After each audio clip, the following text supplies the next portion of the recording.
V Podravju minister za kmetijstvo in okolje. Zdrav zajtrk tudi na pediatriji. Težave s financiranjem Mariborske univerze. Končuje se svetovno mladinsko šahovsko prvenstvo. Dober večer. Da iz stranke ne namerava izstopiti, danes mariborski župan Franc Kangler odgovarja gospodarskemu ministru in predsedniku svoje stranke SLS Radovanu Žerjavu. Ta ga je včeraj, potem ko je protikorupcijska komisija sporočila, da naj bi Kangler v povezavi s poslovanjem mariborske družbe Farmadent ravnal koruptivno, pozval naj stranko zapusti. Predsednik SLS-a Radovan Žerjav je za včerajšnjim pozivom k izstopu iz stranke presenetil mariborskega župana Kanglerja. Ne bom izstopil iz stranke. Mislim, da je njegova izjava bila preranjena. Če bodo pa organi stranke gotovili, da sem res zaradi potez, ki jih peljem v mestni občini Maribor, takšen grešni kozel, da ne spadam več to stranko, bom pa tudi takšno odločitev organov stranke z veseljem sprejel. V mariborskem mestnem odboru SLS-a pa mirijo. V ponedeljek bodo sklicali sestanek, nanj pa povabili tudi predsednika stranke Žerjava.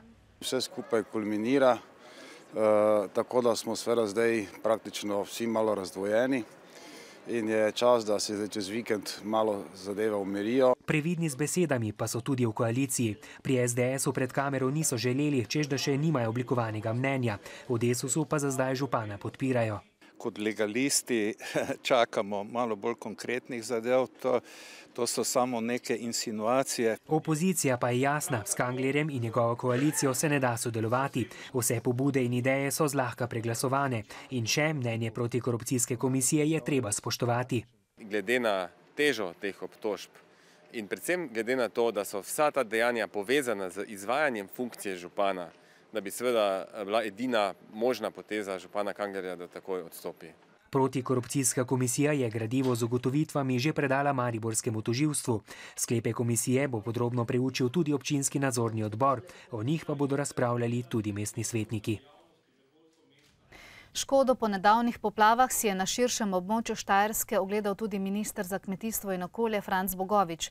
Županom ogroženih občin je obljubil, da naj bi na vladi prihodnji teden obravnavali prvi dopolnjeni intervencijski program ter pripravili sanacijski program.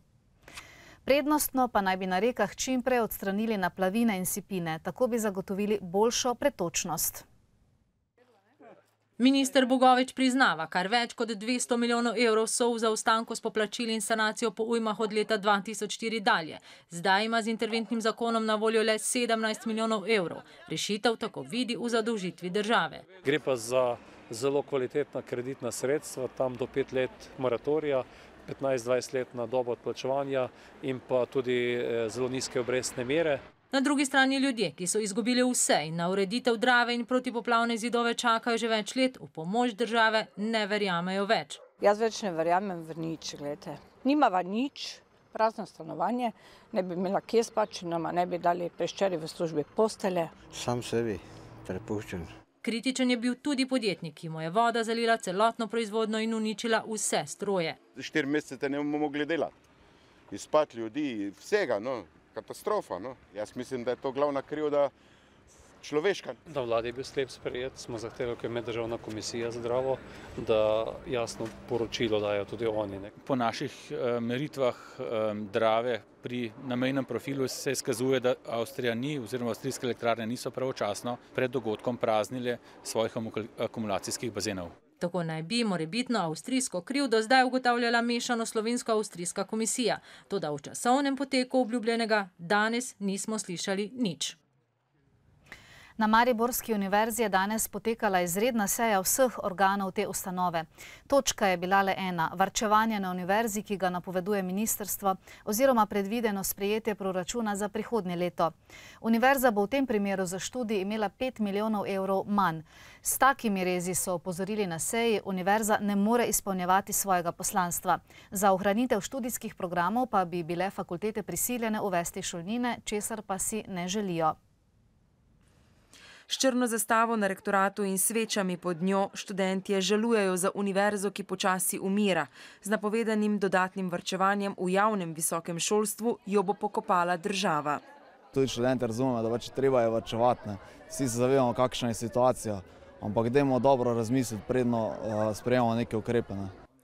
Ob sprejetju proračuna za leto 2013 bo imela druga največja univerza dodatnih 8% manj sredstev za pedagoško dejavnost kot letos, oziroma dobrih 5 milijonov evrov manj. Mi bi morali 1.1.2013 zapreti 13 programov in odpustiti preko 200 ljudi, če bi hoteli to preprečiti, ta finančni manjko nekako zajeziti.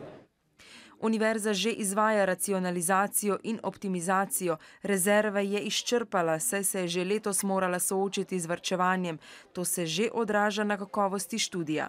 Profesori, ki so dobri tudi v gospodarstvu, ki tudi delajo na trgu, so že nekateri odšli v tujino, tudi na naši fakulteti, jaz sem iz fakultete za gradništvo. Danes imamo možnost, da naše zanamce, ne samo za nas, ampak tudi tisti, ki še pridejo na fakulteto, zagotovimo status in položaj tako, ki se ga zaslužijo kot v socialni državi, kjer živimo.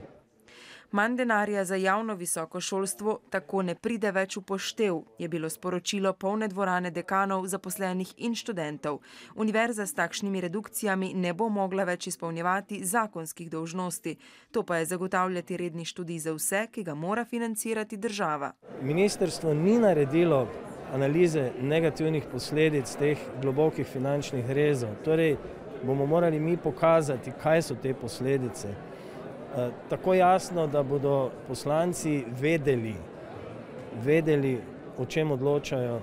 Današnji poziv vladi z Mariborske univerze se tako glasi: ne zmanjšujte sredstev za javno visoko šolstvo. Univerza ne bo prevzela odgovornosti teh rezov, bo pa naredila vse za zaščito akademske skupnosti in prihodnosti Slovenije. Nadzorni svet Poštne banke Slovenije je danes za novega predsednika uprave banke za 5-letno obdobje imenoval Roberta Senico. Senica bo zamenjal Draga Piška, ki je svoj odstop s položaja iz osebnih razlogov napovedal septembra. In še druge domače vesti. Predsednik republike Danilo Türk in finančni minister Janez Šušteršič sta danes na srečanju ugotovila, da bi bilo dobro nadaljevati pogovore s sindikati o napovedanem referendumu o slabi banki, je po srečanju dejal minister.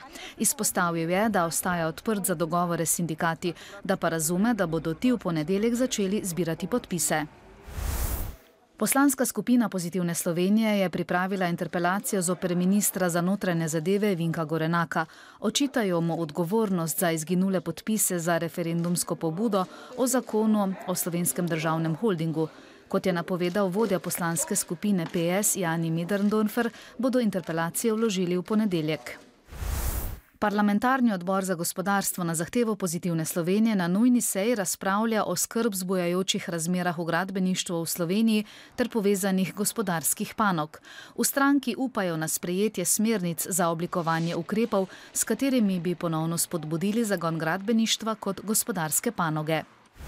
Stopnja registrirane brezposelnosti v Sloveniji je septembra ostala skoraj nespremenjena. V primerjavi z avgustom se je po podatkih Državnega statističnega urada znižala za 0,1 odstotne točke na 11,5 odstotka. Število delovno aktivnih se skoraj ni spremenilo. Septembra je bilo brez dela 105.400 ljudi oziroma 630 manj kot avgusta. Danes je bil na naših šolah in vrtcih v znamenju slovenskega zajtrka. S to akcijo Ministrstvo za kmetijstvo in okolje že drugo leto zapored spodbuja uživanje lokalno pridelane hrane v javnih ustanovah. Slovenski med, maslo, mleko, kruh in jabolka so zatrkovali tudi otroci pediatričnega oddelka Univerzitetnega kliničnega centra Maribor. Kaj je bilo najboljše od današnjega zajtrka? Črni kruh. Zakaj črni kruh? Ne vem, ful ga imam rad. Med. Pri moji teti večkrat je med, ki dela pri enem čebelarju, pol pa vedno kak med prinese. Je dobra hrana tukaj v bolnišnici? Ja, to nimam nič kaj več. Odlično imajo hrano. V slovenskih šolah, vrtcih, bolnišnicah, domovih za ostarele in drugih javnih zavodih letno namenijo za nakup hrane 140 milijonov evrov. Žal velik del te hrane, ki se izdobavi, je iz uvoza in ravno v tem je tudi motivacija te in drugih aktivnosti, ki jih peljemo, da bi uveljavili skrajšane prodajne verige, zmanjšali transporte. Glavna ovira so javna naročila. kjer moramo upoštevati pravzaprav najcenejše dobavitelje. Tako da tu včasih imamo težave. Današnji dan pa je letos prvič tudi slovenski dan hrane. Praznovali ga bomo vsak 3. petek v novembru. Gre predvsem za podporo domačim pridelovalcem in predelovalcem hrane ter ohranjanju okolja. Učenci osnovne šole Neznani talci Dravograd so v sredo pripravili dobrodelni koncert. Pod geslom Otroci otrokom zbirajo denar za otroke 7 družin, ki so v poplavah ostale brez vsega. Med njimi je tudi družina Škratek. Tanja si takole ogleduje sobo, v kateri je nekdaj spala in se igrala. Pa vse tu je bilo najbolj. Ko je bila voda, je bila tudi. Reka Meža je kletno hišniško stanovanje, v katerem je Janez Škratek ženo in 3 otroki živel 27 let, popolnoma uničila. Pri školki je v loku voda žgala in to so bile minute, ko smo mogli bežati. Sem rekel sinu, samo dokumente, tisto, kar najnujnejše rabimo, pobašima. Ostalo jim je to, kar so imeli na sebi, a imajo srečo. Občina jim je hitro priskrbela stanovanje v sosednjem bloku. S pomočjo prijateljev, znancev in neznancev si zdaj sestavljajo življenje. Vse, kar vidite tu v ta sobi, v oni sobi in na hodniku, to so prinesli vsi teti, ki so ostali ob strani meni in mi pomagali. Vse je stalo, pa je voda vzela, pa televizor ni več, pa je vse poplavilo in hladilnik. Kar sem v 5 minutah zgubil, sem v 5 dneh 60% dobil nazaj. Potrebujejo še kako omaro, gospodinjske pripomočke, računalnik, zato nocoj tudi za njih prepevajo otroci. Pa oni, ko so tu na Meži živeli, pa nimajo torbe za šolo, tudi njim pomagamo. Ne samo meni, njim tudi. Brez strehe nad glavo je namreč v Dravogradu ostalo kar 12 družin.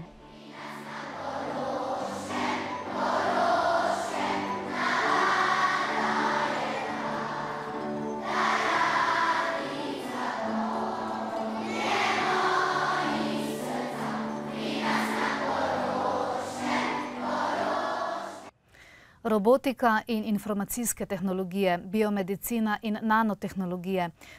To je le nekaj poudarkov drugega dela razstave z vrha navzdol mednarodnega projekta Soft Control, odprtokodnega festivala Kiblix. Razstava se je odprla sinoči v mariborskem portalu, objektu nekdanje tekstilne predilnice. Razstavljajo priznana svetovna imena sodobne umetnosti in novih tehnologij. Polži, ki prenašajo elektronsko pošto, golobi, ki izločajo milo. Umetniki presegajo meje med živaljo, človekom in strojem, med dihotomijami natura-kultura, tehnologija, umetnost, duh, materija. Umetnik Stellark se predstavlja s protetično glavo. It's an embodied conversational agent, a 3D model with a database, a conversational strategy. So if you ask the head a question, it will give you an answer.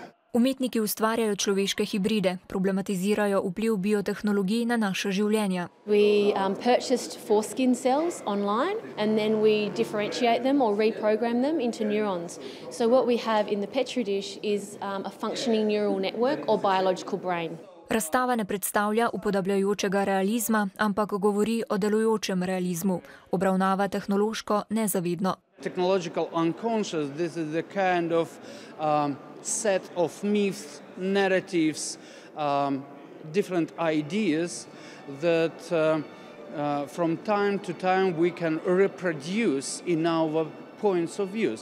Danes in jutri v Mariboru poteka tudi mednarodna interdisciplinarna konferenca s priznanimi umetniki in strokovnjaki sodobne umetnosti in novih tehnologij.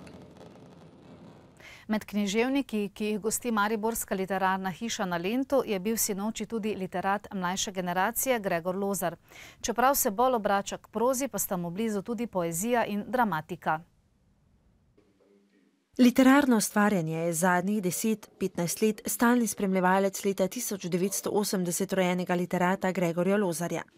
Naslednja knjiga, ki jo bo izdal, bodo video smešnice. Literatura raste skupaj s človekom, sčasoma postane pač manj intenzivna, pa bolj kompleksna, hodi po čudnih poteh, včasih se malo zgubi, pol pride iz nekega nepričakovanega kota spet nazaj. Pred 3 leti je išel njegov prozni prvenec Spačene, kjer je, tako avtor sam, v ospredju Grimasa in hitro postreže zgodbico. Ena taka dobra zgodbica je o rožah, da če betona poslušajo, ful lepo rastejo, če pa poslušajo metal, pa postanejo spačene, tako na šivki se držijo. V Spačene je avtor vnesel neknjižni pogovorni jezik, mariborščino, ne izogne se niti kletvicam ali vulgarizmom. Le zgodba Luna, ki je nastala, ko je postal stric, deluje popolnoma drugače, pravlično. V celoti gledano se mu zdi, da je bila knjiga dobro sprejeta. Včasih grem po Mariboru, me kdo malo pocuka, da je knjigo prebral, tako da je bilo kar lepo, no. Lozar je tudi mojster na hitro izmišljenih zgodb in improvizacije. Dajte mu 3 besede in iz njih v nekaj minutah sestavi zgodbo. Sinoči so bile besede za zgodbo žvečilka Orbit, brodolom in radar. V enem trenutku sem dobil ponudbo, da prodam na neko drugo celino 20 ton Orbit. Njegov zvesti spremljevalec in prepoznavni znak je črn klobuk. In morda je njegov lastnik, komu v spominu ostal tudi po vlogi zvodnika v projektu intelektualne vlačuge. V Narodnem domu v Mariboru se nocoj začenja festival Izzven. Gre za festival, ki ga pripravljajo že od leta 2000 in prinaša pretežno džezovsko glasbo. Nocoj bo prvi nastopil Patrice Bart Williams, bolj znan kot Patrice, do nedelje pa se bodo med drugim na koncertih brez vstopnine v Narodnem domu in jazz klubu Sačmo zvrstili tudi Ntoko in izraelska pozavnistka Retut Regev. Zdaj pa k športu. Maribor je te dni šahovsko obarvan, za kar je poskrbelo mladinsko svetovno prvenstvo. Na prizorišču pod Pohorjem se dnevno gnete do 1600 tekmovalcev z vsega sveta. Danes so odigrali partije že 9. kroga, zadnji del tekmovanja pa si bo ogledal tudi velemojster Gari Kasparov, ki bo v Mariboru podpisal pismo o nameri odprtja svoje šahovske akademije. Pod Pohorjem se vsak dan zbere pisana druščina, obrazi iz 92 držav. Maribor je ta čas središče šahovskega sveta. I'm satisfied with the venue of it, but the tournament is very tough and challenging, so yeah, I have to up my game. Posebno moram povedati, da igra svetovni prvak do 20, poljski velemojster Dariusz Świerszcz in Rusinja Gorjačkina, Aleksandra Gorjačkina, to sta dve največje zvezde. Čeprav je 4 leta mlajša, Gorjačkina nastopa v konkurenci do 18 let. Zraven je tudi okrog 150 Slovencev, njihove ambicije pa so seveda nekaj manjše. Ne vem, da bi bil vsaj 21. Več je Slovencev, tukaj drugače domača dvorana. Udeležba v Mariboru je rekordna, blizu 1600 tekmovalcev in še skoraj enkrat toliko spremljevalcev. Velik zalogaj za organizatorje. Večino opreme smo si sposodili iz Turčije, so nam jo poslali, drugače pa nič, pomagali smo si s temi velikimi organizatorji prireditev. Po dobrem tednu so tekmovalci utrujeni, odpornost pada. Pri nekaterih so se pojavile virusne težave s prebavili. Ta okužba, ki smo ji zdaj pač tukaj priča, je okužba tako imenovanih umazanih rok. Zato si je moral na to vsak, ki je vstopil v dvorano, roke razkužiti. Tekmovalni vrhunec šele sledi. Obisk Garija Kasparova bo dodana v vrednost prvenstva. V hrvaškem parlamentu so danes potrdili predlog premierja Zorana Milanovića o spremembah v vladi, potem ko je zaradi obsodbe na zaporno kazen na Madžarskem odstopil podpredsednik vlade in minister za gospodarstvo Radimir Čačić. Nova podpredsednica vlade bo zunanja ministrica Vesna Pusić. Še ostajamo na Hrvaškem. Na Hrvaškem in po svetu odmeva odločitev Mednarodnega sodišča za vojne zločine na območju nekdanje Jugoslavije, ki je v prizivnem postopku vojnih zločinov obtožena hrvaška generala Anteja Gotovino in Mladena Markača oprostila. Sodnik je odredil, da generala iz priporov nemudoma izpustijo na prostost. Gotovina in Markač sta bila obtožena vojnih zločinov nad Srbi med operacijo Nevihta in po njej leta 1995.